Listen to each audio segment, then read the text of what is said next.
சேலம் ஈரடுக்கு மேம்பாலத்தின் மீது இளைஞர் ஒருவரை 3 பேர் சேர்ந்தது தாக்கிய சம்பவம் பெரும் சர்ச்சையான நிலையில் தற்பொழுது இது தொடர்பான விசாரணையில் திடுக்கிடும் தகவல்கள் வெளியாகியிருக்கின்றன. கூடுதல் விவரங்களுடன் இணைகிறார் எமது செய்தியாளர் தமிழ்ச்செல்வன். தமிழ்ச்செல்வன், வணக்கம். தற்பொழுது விசாரணையில நமக்கு தெரிய வந்திருக்கக்கூடிய இந்த அதிர்ச்சிகர தகவல்கள் என்னென்ன, விரிவா சொல்லுங்க. திருநெல்வேலி மாவட்டத்தை சேர்ந்த பிரம்மநாயகம் என்பவர் அதே பகுதியிலிருந்து எலக்ட்ரிஷனாக பணியாற்றி வருகிறார்.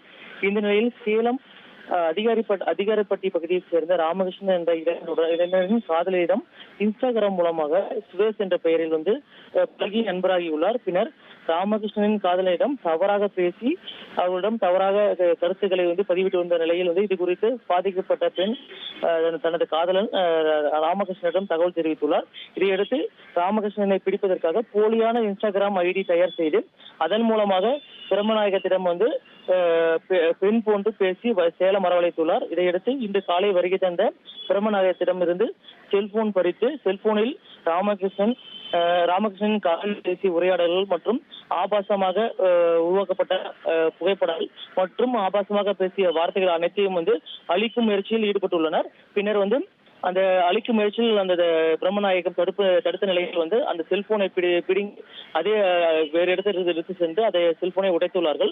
இந்த நிலையில் அந்த வீடியோ காட்சிகள் அடிப்படையில் காவல்துறையினர் வழக்கு பதிவு செய்து விசாரணை மேற்கொண்டு வந்த நிலையில் இந்த மூன்று இளைஞர்களும் அழைத்து காவல் நிலையத்தில் விசாரணை செய்த போது திடுக்கிடும் தகவல்கள் வெளியாகி இருக்கு. குறிப்பாக இது தொடர்பாக பிரம்மநாயகம் கொடுத்த புகாரின் பேரில் குறிப்பாக 2 இளைஞர்கள் உட்பட ஒரு சிறுவர் 3 பேர் மீது காவல்துறையினர் வழக்கு பதிவு செய்தார்கள். மேலும் அந்த 3 இளைஞர்களுமே பாதுகாப்பு நடவடிக்கையாக தான் இந்த செல்போனை புடுங்கும் நடவடிக்கையில் ஈடுபட்டது தெரிய வந்த நிலையில் 3 பேரையும் காவல் நிலைய ஜாமீனிலிருந்து விடுவிக்கும் நடவடிக்கையை காவல்துறையினர் மேற்கொண்டுள்ளார்கள். இது மட்டும் இல்லாமல் இது போன்ற செயல்களில் இளைஞர்கள் ஈடுபடக்கூடாது என்றும் பெற்றோர்களிடம் இந்த 3 இளைஞர்களையும் ஒப்படைத்து அறிவுரை கூறியுள்ளாருங்க. இந்த நிலையில் தொடர்பாக தற்பொழுது காவல்துறையினர் தொடர்ந்து விசாரணை மேற்கொண்டு வராங்க. இது மட்டும் இல்லாமல் பிரம்மநாயகம் பேசிய உரையாடல்கள் மற்றும் உள்ளிட்ட அனைத்து ஆதாரங்களையும் வைத்து தற்பொழுது காவல்துறையினர் விசாரணை மேற்கொண்டு வராங்க.